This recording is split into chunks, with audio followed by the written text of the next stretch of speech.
It should be recording now. Good. Welcome, everybody, and welcome, Erik, Thank you. our special guest today.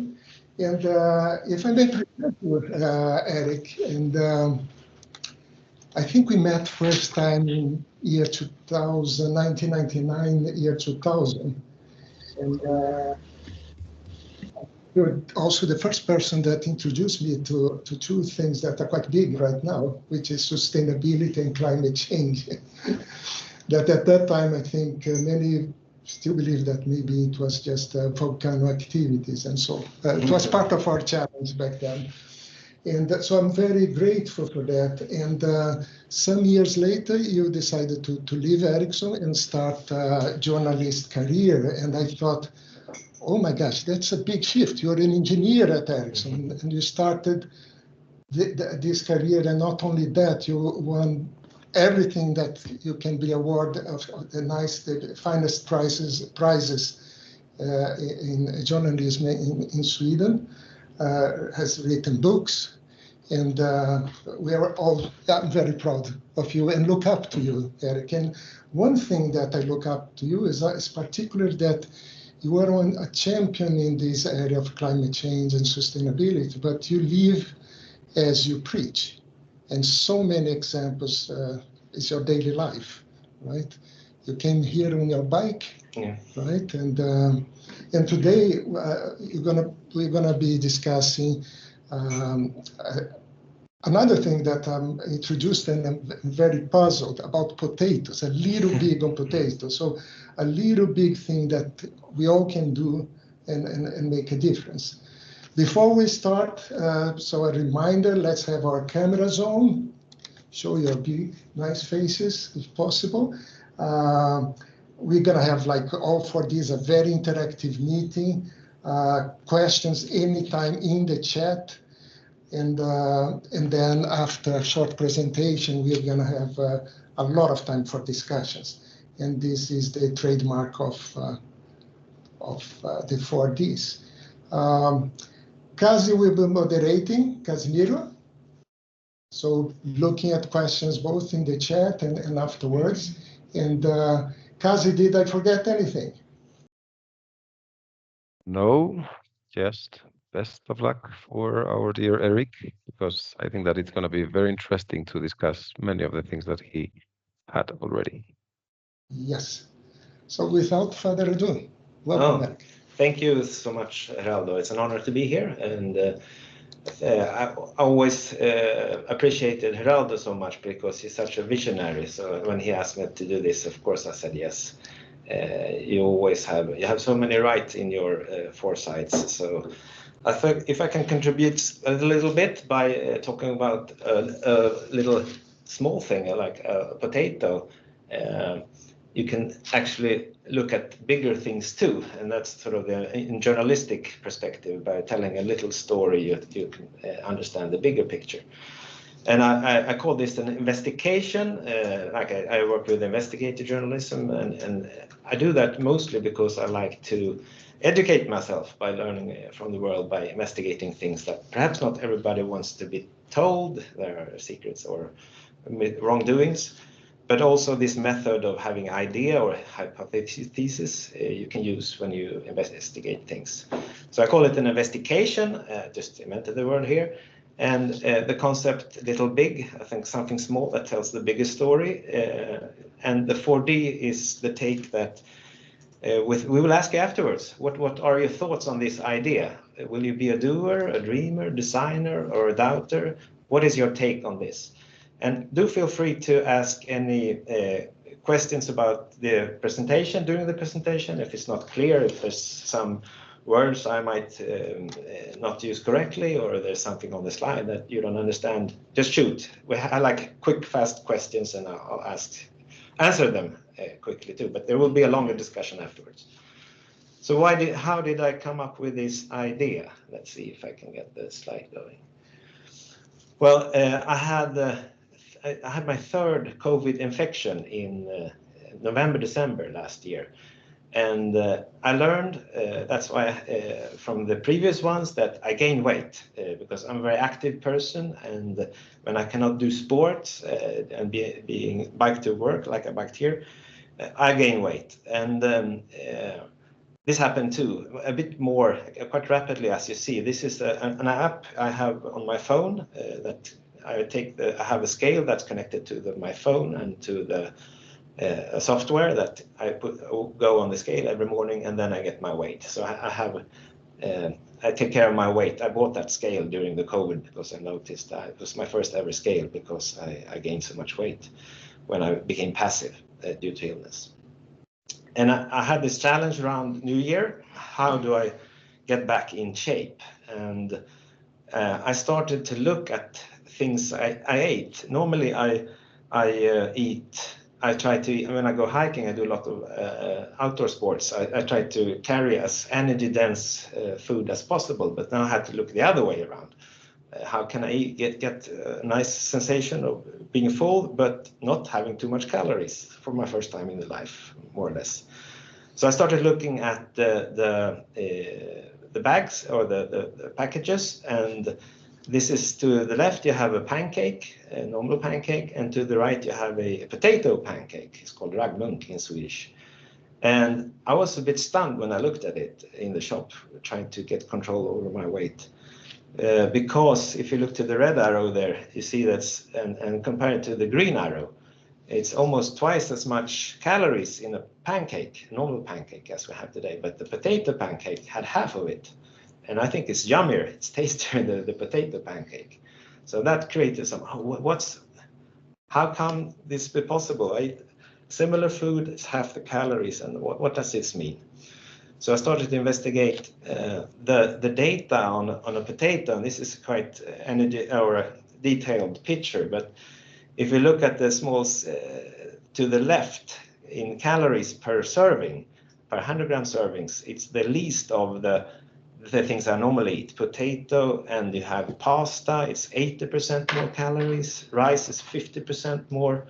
And if you fry the potatoes, they're about the same. The boiled potatoes are the best if you want to get little calories.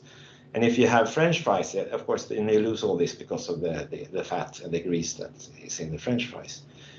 And also there's a lot of good stuff in there, vitamins B, vitamin C, folate, potassium, phosphorus, and magnesium, etc. And vitamin C is essential, and has been for a long time for us to stay healthy. And then I also looked at the environmental aspect of it, the climate impact. And then it was like so much better than rice and wheat pasta, for instance. It's like 2.5 times the wheat, 4.4 times as much carbon dioxide emissions from if you have cooked rice, and if you compare it with dried rice, it's more. So it's a fantastic food for the climate as well. So then I thought, oh, this is a cool thing. How come I didn't know this? And then I started to look at where does this carbon dioxide come from? And I noticed one prejudgment I had, like buying locally, you hear a lot, but that's actually not so important as what kind of food you eat. If you have locally, we don't have that in Sweden, but wheaten rye, for instance, we have in Sweden. If you buy that locally, doesn't make much difference for climate if you instead buy potatoes. It's so much better. The brown here in the picture is the impact of farming, and the other ones are like animal feed. You see that in the slide. The rest, the big thing here is what kind of food you eat, rice, wheat, or potatoes. So this is something called life cycle assessment. They look at the whole from start to finish of a product. So I thought, yeah, if I go and buy from a local farm, I'm a better citizen, but what I buy is more important. And then I also looked at the bigger picture of this sector. I know I heard that before, that it's a very, very important sector in terms of sustainability and environment. And in greenhouse gas emissions, it's about 26% according to this data. And only a few things are more. It's like electricity generation and etc. But then if you look at the other aspects that are becoming more and more dominant now in the terms of sustainable development, after me and Geraldo, we looked at this 20 years ago, land use.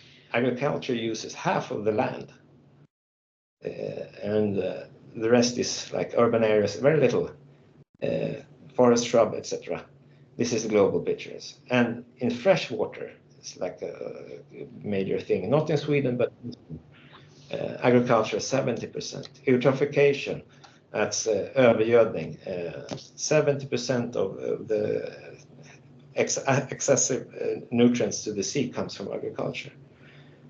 And the last big trend in sustainability is biodiversity. You have the Montreal Protocol a few years ago, where we have to take care of our biodiversity. And we use most of the animals today are livestock, cows, pigs, sheep. Only 5% or 6% of the biomass is actually wild animals. So what we eat takes up a lot of room on our planet. And the same is for poultry, I mean chickens, etc. The biomass is much, much bigger than for the wild birds. So if we eat rice or potato or pasta, of course that could substitute some of meat, have a bigger environmental footprint. But still, if we could eat more potatoes, you could reduce maybe the amount of meat you eat, etc., and reduce the footprint of what you eat. Any questions so far I should ask? It's good. And this is what happened to me when I started to eat more potatoes. I could also start exercise slowly after Christmas. And this is the graph. And then I lost 5 kilos quite quickly because I substituted a lot of pasta and rice with potatoes. So I lost quickly quite 5 kilos. I want to go even less, as you see, the dot dashed line is where my goal. But that maybe this summer I'll get there. And also looking at the history. Can I ask you, just ate Sure. potatoes then for a while? No, I ate much more. I didn't, but instead I ate maybe.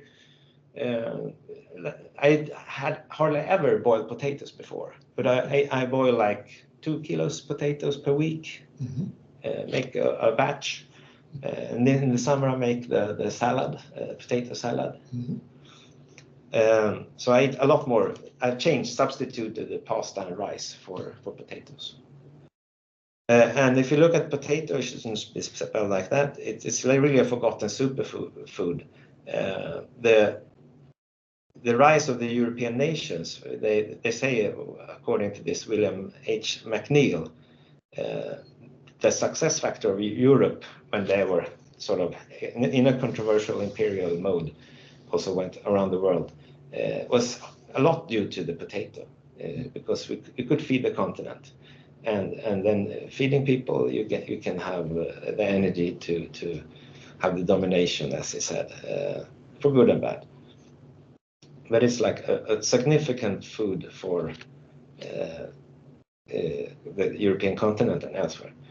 I will look a bit more into that soon. The disadvantages, of course, this is me boiling potato to the right. It's bulky, 78-9% water, so it's not so good for hiking. Boiling times take 20 minutes to boil them. And the sugars, if you have diabetes, you should be a bit careful. There are things you can do to handle that. You can mix it with other food. And the potato peel is the best in terms of nutrients. So maybe in some cases you should be a bit looking at what they use some pesticide for some reasons. You should be a bit careful on that. And monoculture, I think it was someone here who told the story of Ireland. If you only eat potatoes and maybe have a few varieties, there are many varieties of potatoes. Ireland had a big famine because they got this potato disease in Festans. And a third of the food was destroyed, 1 million starved to death, and a lot of people went to emigrated to the United States. But it's a very resilient crop. You can have, it's a patata. It was brought to Spain from the Spanish conquerors, but it's originally from the Andes, so you can grow it everywhere. This is the potato hill in Amanas, almost at the Arctic Circle. And there they grow it, you see on the left picture, because with a hill, it looks like the Andes. And you catch more sunlight, so you can the snow melts faster there, and you can start growing earlier, and have potatoes. Grow it almost everywhere in Sweden. Pick it to the right, and also you can store it. That's the traditional way of storing potatoes in Sweden. You have a cellar, jordkällare, and could store it for a year without electricity. So it lasts if you keep it dark and not frozen, 4 to 7 degrees, it can last a year. So it's a fantastic food. But we have forgotten a lot about this. This was our dominant food. So we eat less and less potato. It's not only me. We used to eat about 90 kilos of fresh potatoes in the 60s, and now we're down to about half, 45 kilos. We eat more pasta and processed potatoes. And globally, it's about the same. Maybe in Asia, they have started to eat more potatoes. So the blue line here you see is the world consumption of potatoes, production, sorry. And whereas in the 60s, it was about the same with rice and wheat, but now the potato has slowed down and the rice and wheat has taken off. It's on the rise. And what does this mean for the climate then, for the environment? If you remember the figures. I have a question there. Well, if you look at the factors I mentioned earlier, you see that the rice, of course, uses a lot more there are a lot more emissions of carbon dioxide from rice, or actually methane. Is when they grow rice on the fields, water-filled fields, it emits methane gas, a very bad gas for the climate. Wheat, the same. So this is an assumption. I made this calculation, I should say. They haven't made life cycle assessments every year, so I used on the data from 2018 and made the assumption that the production methods were about the same, which is not true, of course, but more or less. So when we have started to eat more rice and wheat, we have not been so kind to the climate. And not to ourselves either, because in Sweden and most Western countries, we are getting more and more obese. Just like me, I had, not only due to COVID, we are getting bigger and bigger. This is percentage that have a BMI of 30, and it's going steady up. And it's the same all over the world, except for Africa and Asia. We are getting more and more obese because we eat partly more rice and wheat, less potato. That's one of the reasons. And today, actually, that's something I learned when I did this little investigation, is that there are more obese people.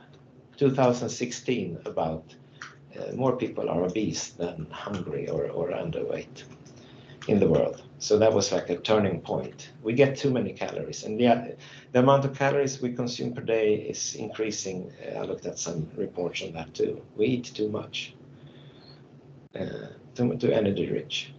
And that's also, our obesity adds also to the climate change, because if we are bigger, of course, we have a bigger footprint. And the cost, according to a report by Lancet, is that obesity accounts for about 3% of the world's GDP. And that's, if you compare it to the climate change, it's exceed, so it could be more than 7%, but about a third of the cost of climate change is also obesity. It's costly for having obese people in medical care. We consume more, etc. We have health problems. So It's a big factor in the world, big trend. And the Lancet, they had a commission that looked at this, and they urged a radical rethink, new business models, new food system, new civil society involvement.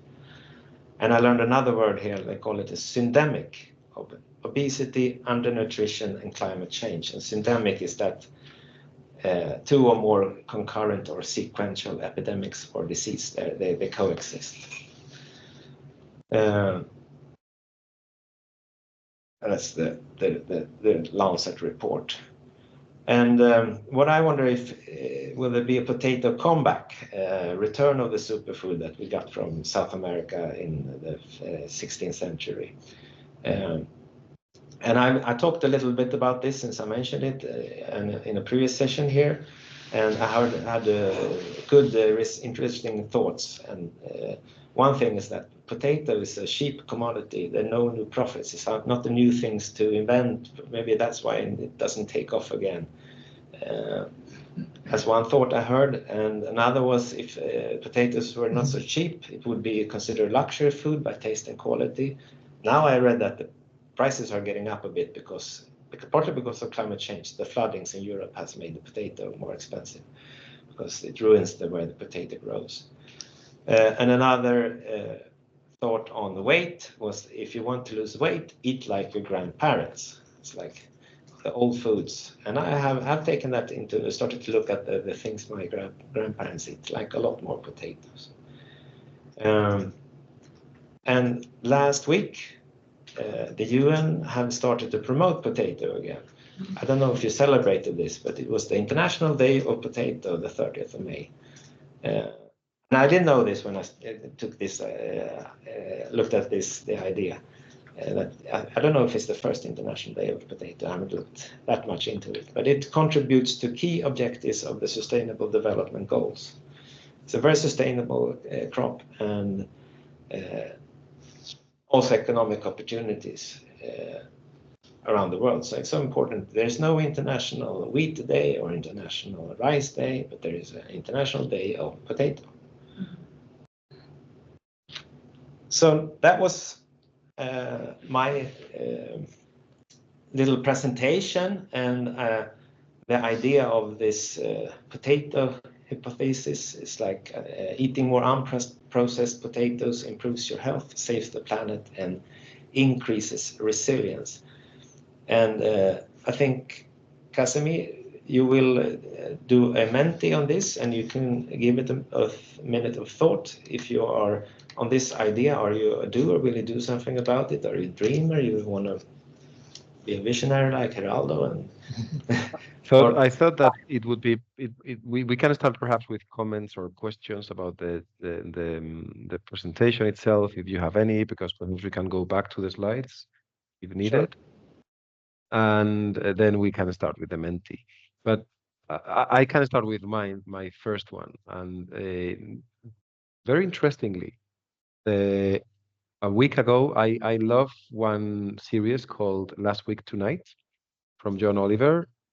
In that you can watch on YouTube for free every week.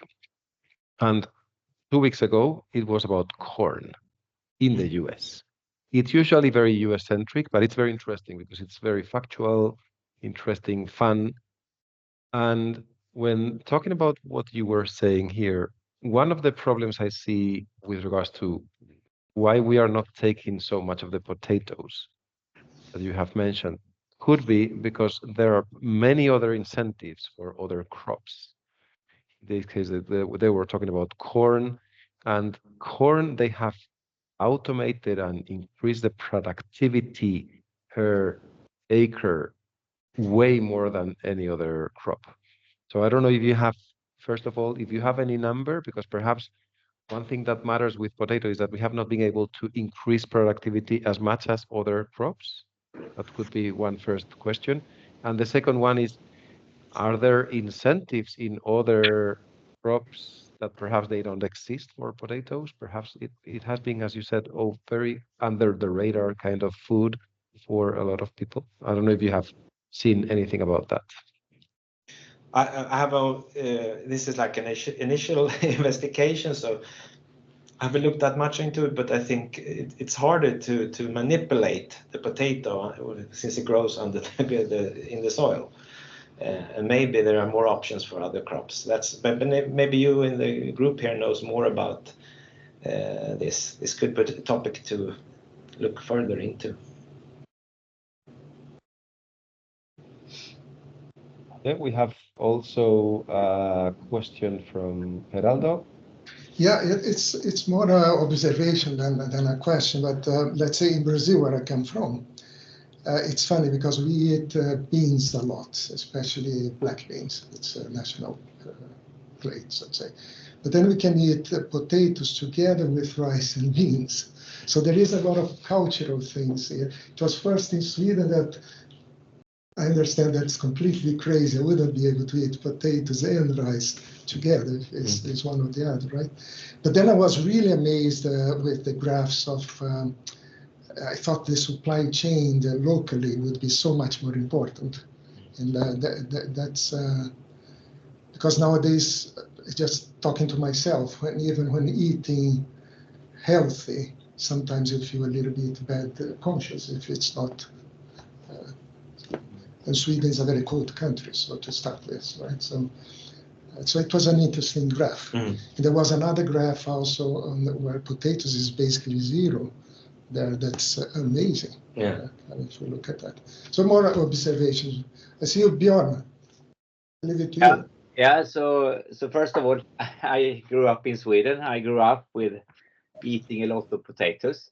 So the first comment I wanted to make is that regarding yield, that is actually one of the big advantages. You don't have to improve it. It's so much higher than any other crops already. It's so stupid high. And that's why it could feed so many people. Look at Ireland, look at Sweden, look at all the Nordic countries. So potatoes, but it also has this kind of tainted, or if I say so, as being a poor man's. So I think I agree, we need to reinvent it. We need to perhaps ask the best chefs in the world on recreating, doing the good dish. I know that about beans. Beans is your protein source, excellent, or lentils, and combining that with potatoes in an innovative way, the same way you might cook today. I know that in many countries the basic food is rice and beans. There's always a rice and beans dish in most of other countries. Could you do something similar with potatoes and beans, with the same level of pride, etc.? So I think it has to do with our culture, our food culture, and also the way we want to innovate on how to do potatoes. I use potatoes. I know about it. I could use more potatoes. I certainly can.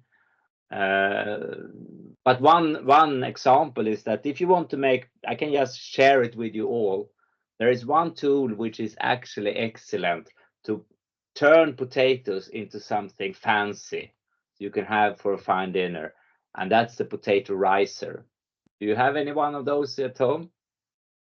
Will you make mashed potatoes or? Yeah, but you just put riced potatoes on like you have boiled potatoes, you have riced potatoes, and you have a heap of that, and you add perhaps your best dish, whatever you have, and it's fancy all of a sudden. You can eat it with the best things. Just a ricer, add that to your tools, and you'll be amazed how much more potatoes you will consume. Rice,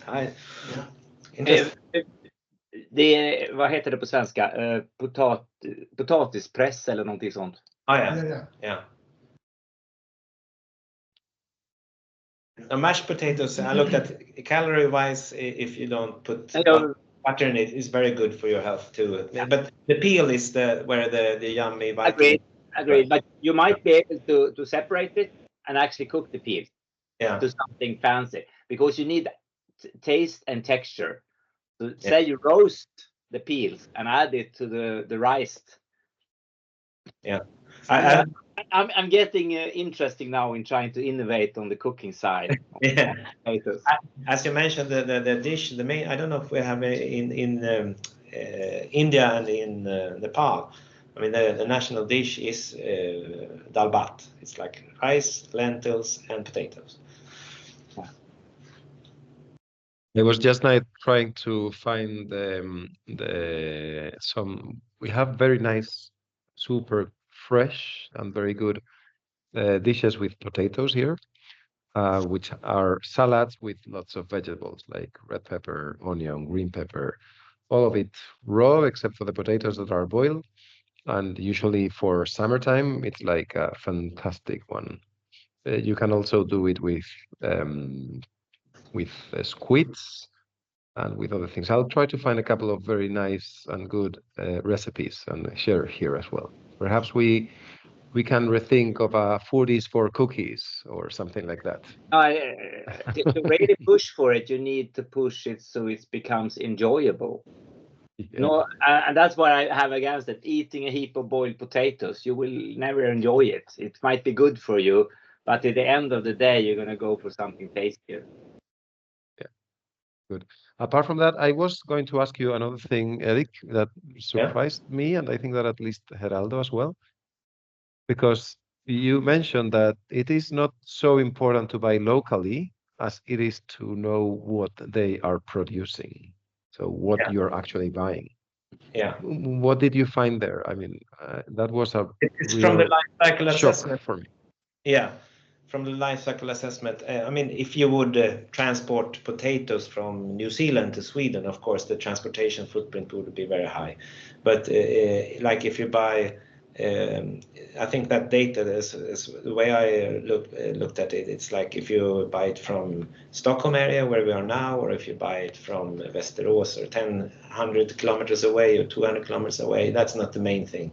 It's like is whether you buy wheat or pasta or potato. That's more important than if you buy it super locally or within the national boundaries.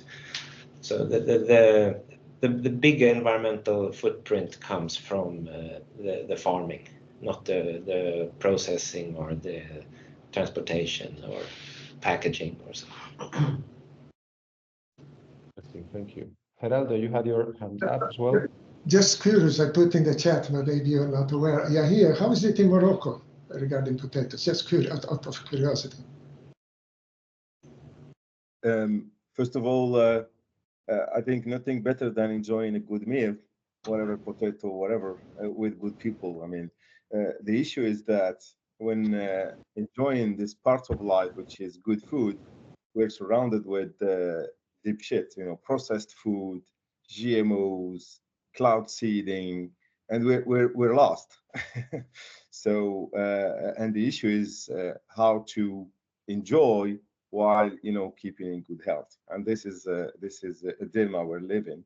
Probably we're sorted out the issue with cancer, with diets, few years from now on, and we'll have chance to live a little bit further. But the issue is that we're in a complicated world. I think it's part of the meta crisis we're living in. And in Morocco, food is part of the daily life, and it's an economical indicator. Potato is the caliber of high, cost of living or low cost of living.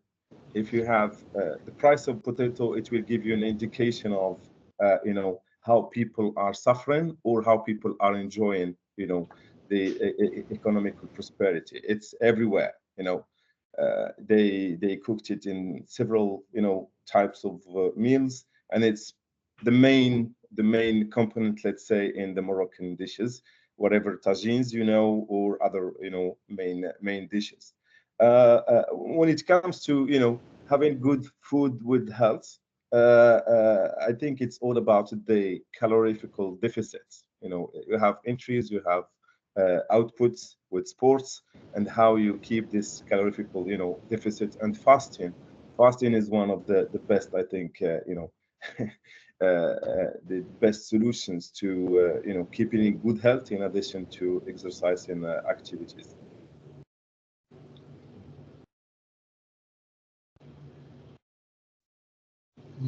Thank you very much. Yeah. Thank you very much. Yeah. And I think that in many of our countries, it's definitely a starting point. And connected with what Johan was saying, it's very interesting. You mentioned we included one link here I heard as well from a very famous anthropologist in Spain how different cultures have evolved from one core source for food, either wheat or rice or corn or potatoes. And we have very clear starting points of different civilizations based on that. What I didn't know is that that also resembles on the way that people organize. That would be interesting to see as well. If you're okay, we can start then with a couple of other questions that we prepared for you today. So I hope that you can see the Menti. Mhm. Can you see it now? You have it in the chat or? It should be sharing. I'm sharing the screen and I have included the Menti link. Yes. So you should be able to see the screen already. Yeah. With a nice picture created by Dali. Oh. Just very one saying, I'm having a meeting, I want to have 4Ds picture of potatoes. And the first reaction was an actual 4Ds of potatoes, like made of potatoes. But I said, no, the characters, 4D. And then second iteration, it was a decent one. So you were mentioning that this is an investigation, and the core idea, eating more unprocessed potatoes improves your health, saves the planet, and increases resilience. So who are you in the potato core idea? What are you in each of these four? So if you don't have access to the Teams, I have just included a link in Teams, so you can vote there. If not, you have to go to menti.com and use the code that you can see here, 2898-2394. And who are you in the potato core idea? And I'll vote myself as well. Where's the code? I chatten har du länk. Ja, inte chatten. Kan du säga bara på den? 2898 2898 2394. Gosh, we are right good mix here.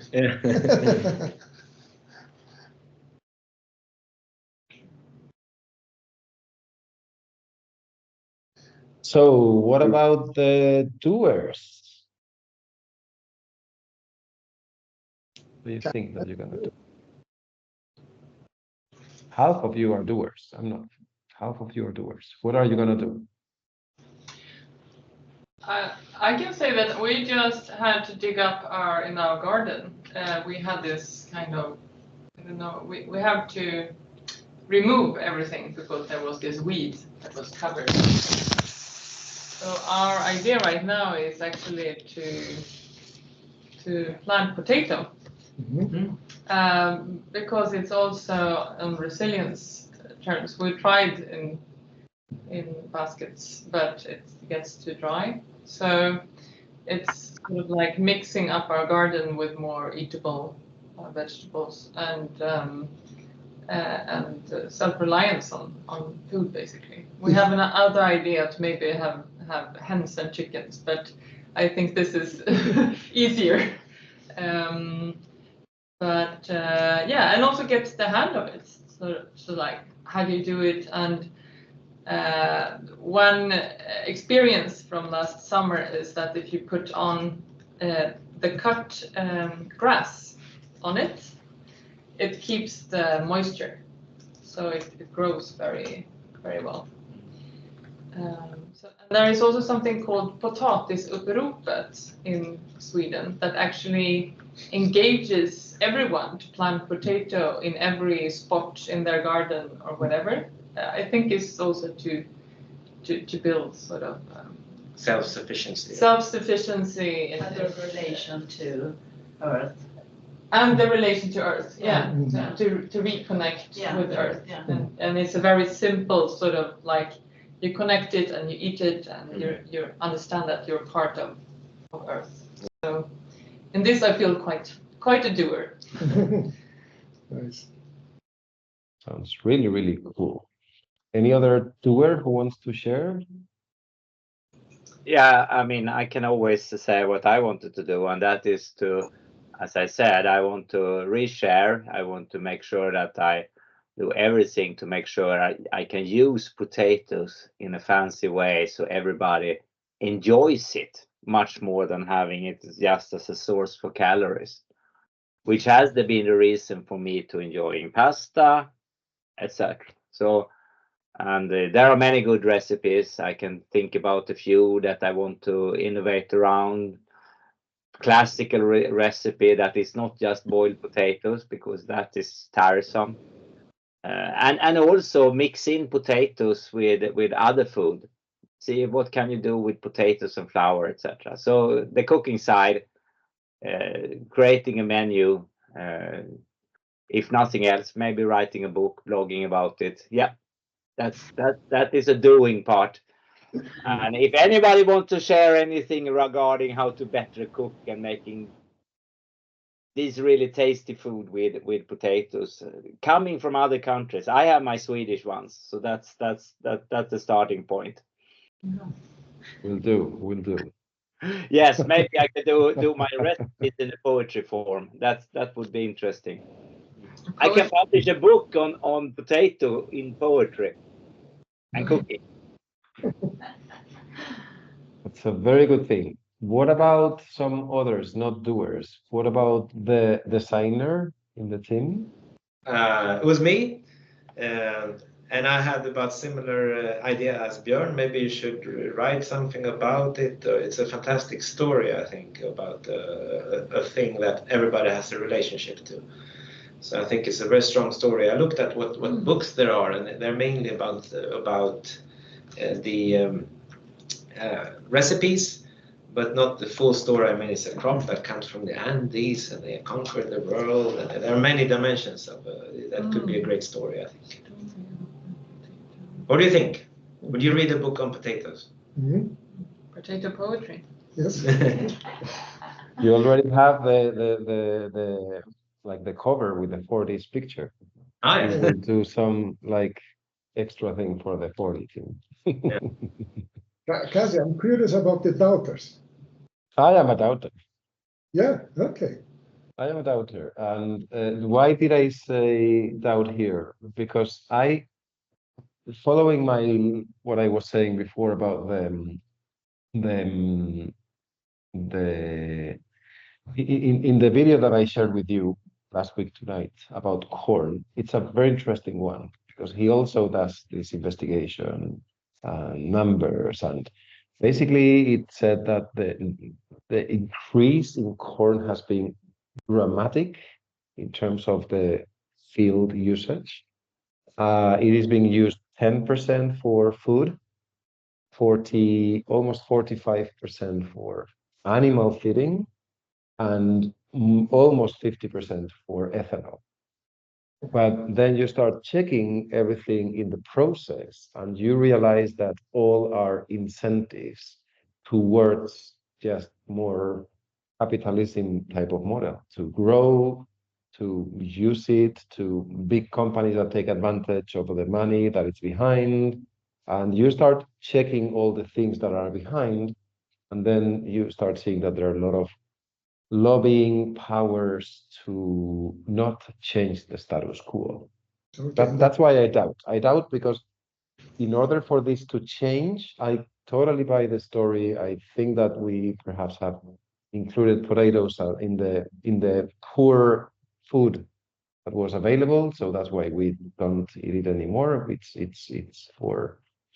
We even have a couple of dishes in Spain which are named as a poor food for potatoes.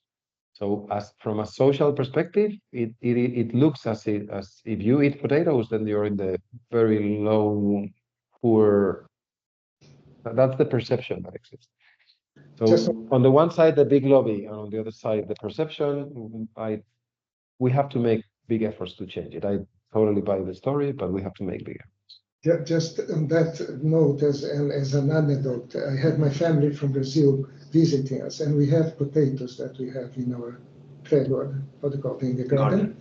And then when we are showing, very proud, and in Brazil, my family were like, they start feeling pity for us because it's associated with what you mentioned, right?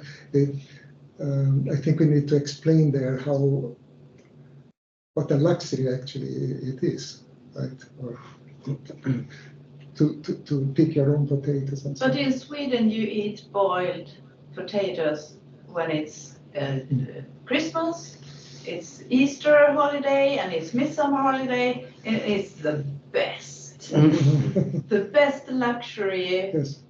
Fresh potatoes. Fresh potatoes. That's the best you can eat. Yes. So that's my doing part of it. I eat a lot of potatoes, and I love it in the winter time as well. So you are a doer. yeah, I'm a doer, and I love potatoes. Can I speak? Yes. All right, because I also pressed out. Yeah. And in general, I just agree with you. Have made a fantastic work doing all this investigation with all the curves and analysis of potatoes. And for me, it sounds like potatoes is back to basics and reconnect to nature and all that. And we all seem to agree on that. So I just pressed out because just to try to problemize a little bit. Because if it is such a good idea and we still don't do it, what can there be? What forces are taking us away from it? And I don't really know. I just think it's important to discuss from that point of view. Why doesn't it happen?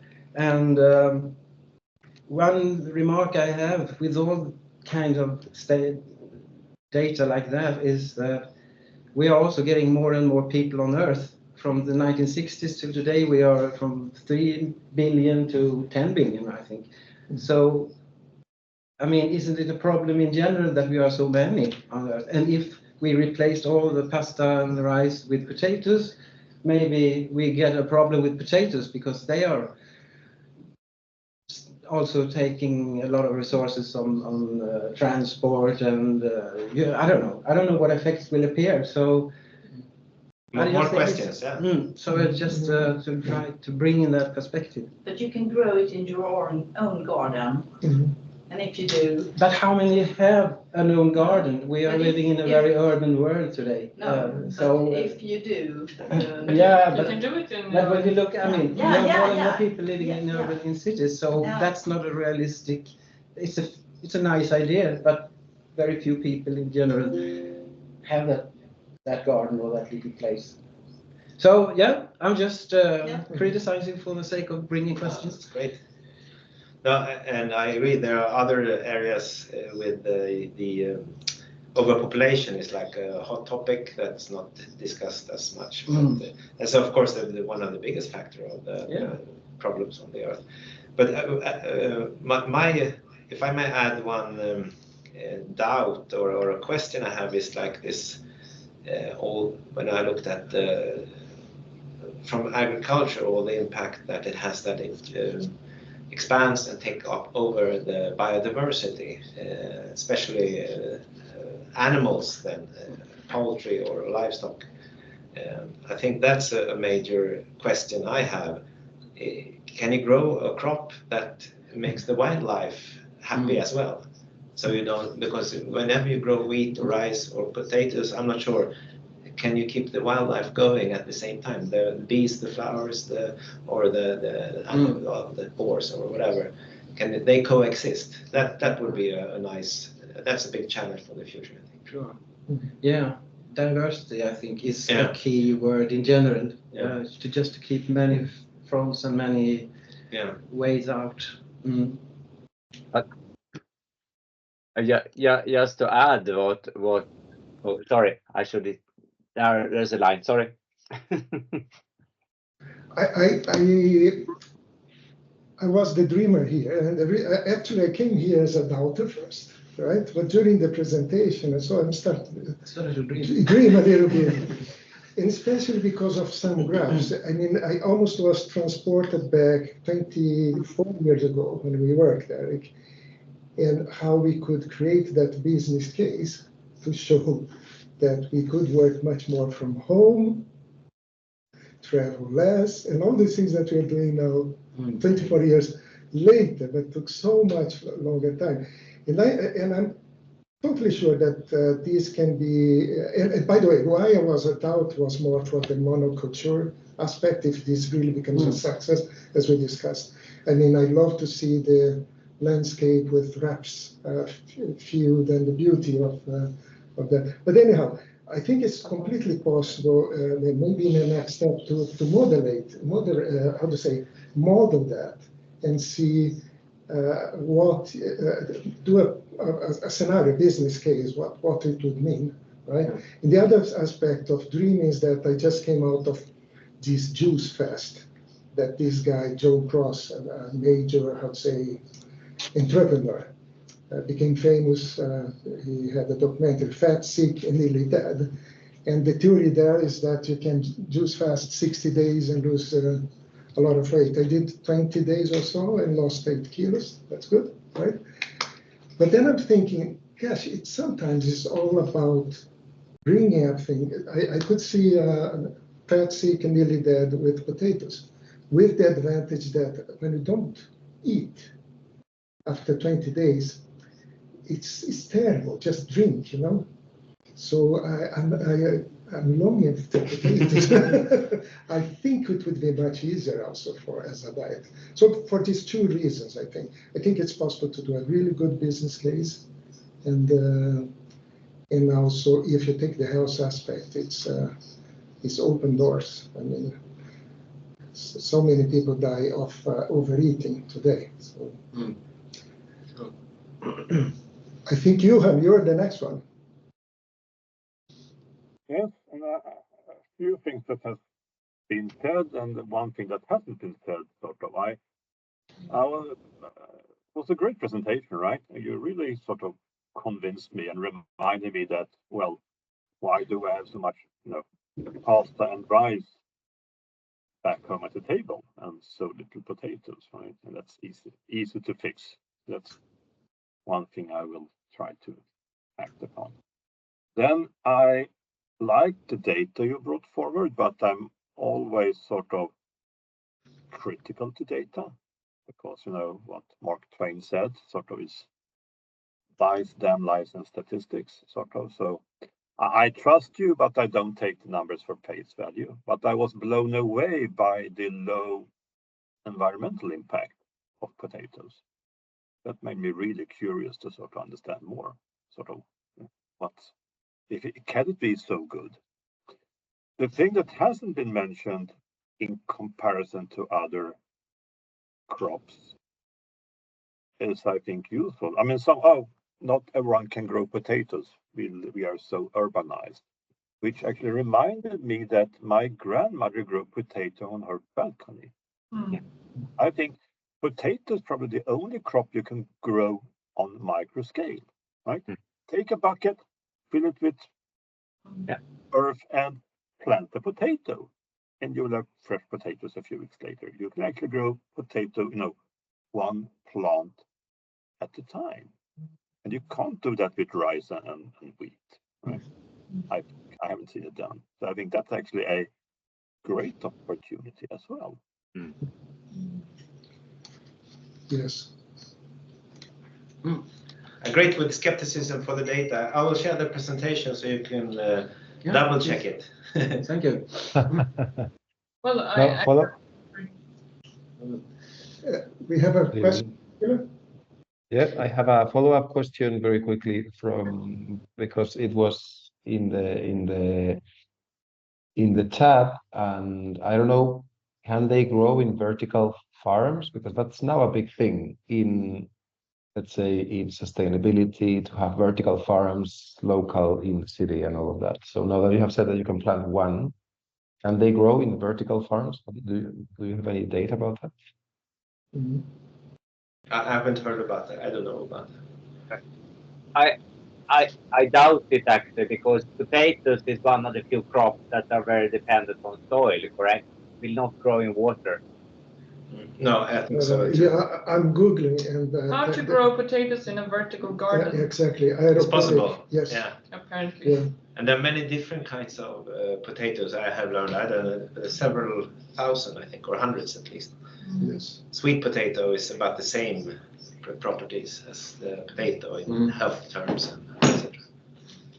And connected with that, perhaps one thing that it will be interesting, because one of the other problems that was mentioned in the video is that we are reducing the number of actual crops, because we are really focusing on those that have a very high yield and are very resistant.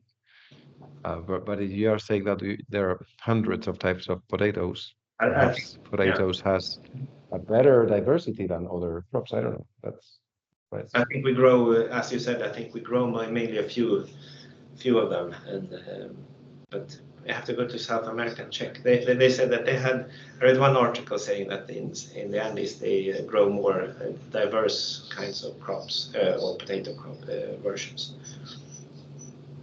We have Johan, next one with a question. You're muted, by the way.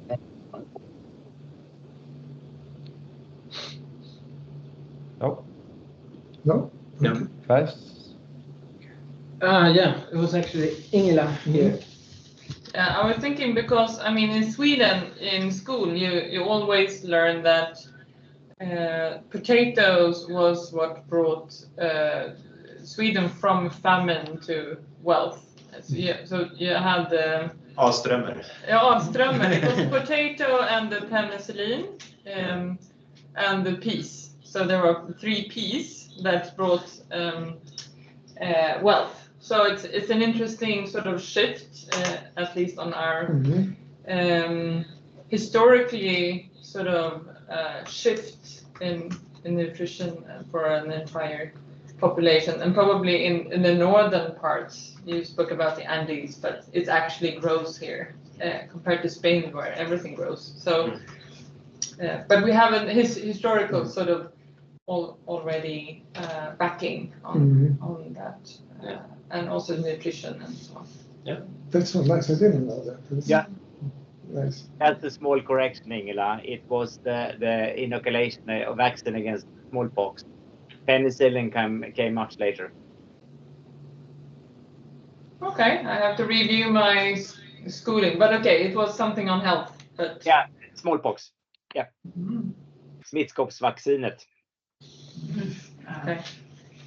And the education system and the yeah, I'm not sure, but okay. Very good. and Erik, maybe wrapping up.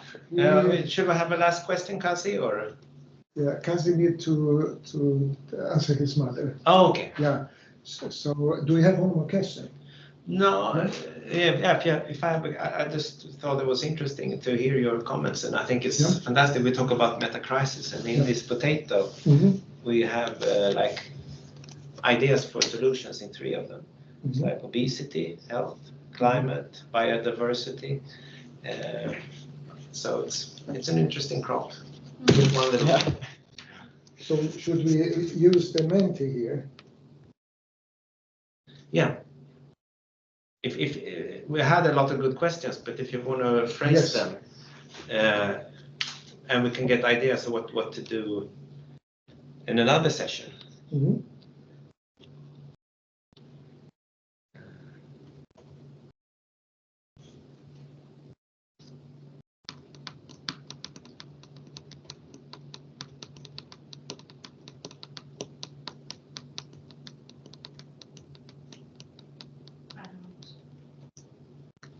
What's happening? It's another Menti.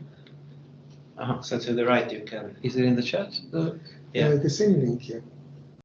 The same link. Okay, right. I included a new question because I thought that you were asking for that. Sorry, I was talking to my mother. No worries. Kazi, so we are answering the second question. Yes. Or continue the investigation. Investigation, yes. Yes. 2898 2394.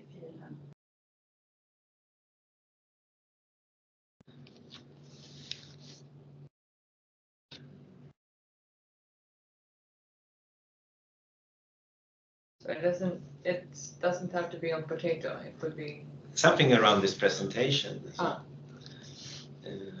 to build forward. Mhm.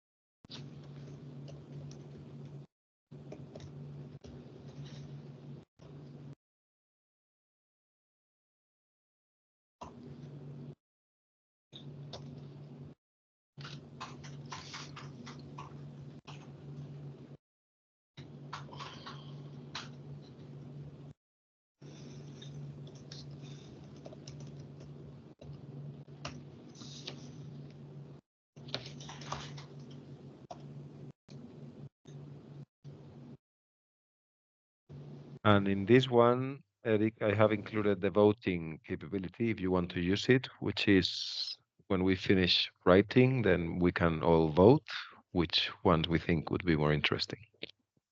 Great. So if you're done, what I will do then is to press a button, and then you will be able to vote. I think that you have 3 votes. So voting is in progress. You have to go back to the computer.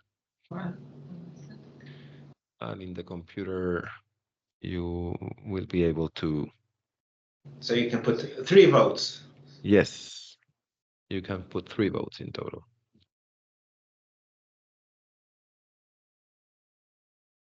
Can you vote on your own suggestions? Yeah, of course.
So we have 6 people voted, 7 now.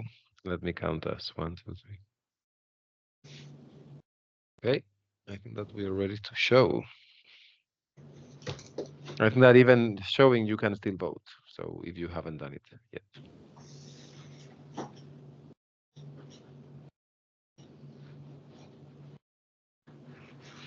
Here you can see the most popular one. Look closer on the environmental life cycle impact of crops.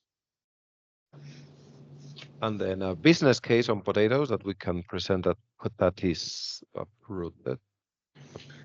Maybe we have already, but I think it's not that active, the potatoes uprooted. okay. I looked at them. Because I just want to say one word about this with business case. It is, yeah, it is. The web is a Facebook group, or? I think they have a web page. Pella team, Okay. ask her. We could invite her. Yeah. Of course, it would be nice to invite. Yeah. Yeah.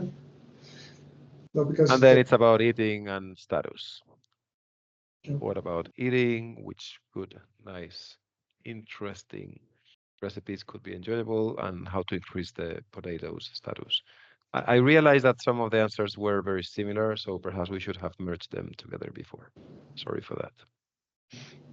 I think I can see a storyline here where the 3 topmost and combining the others could actually be combined to a storyline.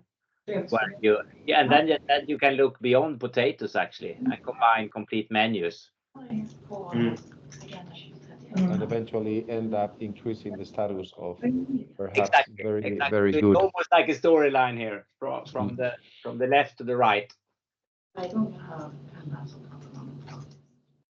Good. You will have access to all of this. If you are okay, then we just had a final question on any other ideas to continue with.